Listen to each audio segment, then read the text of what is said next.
On reprend la direction de la capitale pour retrouver Maxime Cogny. Maxime, vous êtes dans le 19e arrondissement de Paris.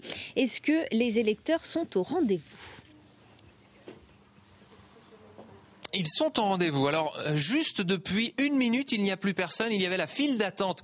Il y a encore 5 minutes, je vous l'assure. On vient de passer le cap des 50 électeurs qui ont glissé leur bulletin dans l'urne avec, vous le voyez, effectivement des citoyens du 19e arrondissement qui sont en train d'accomplir leur devoir justement de citoyens. On est dans l'un des 389 bureaux de vote de la capitale avec 2 types de profils.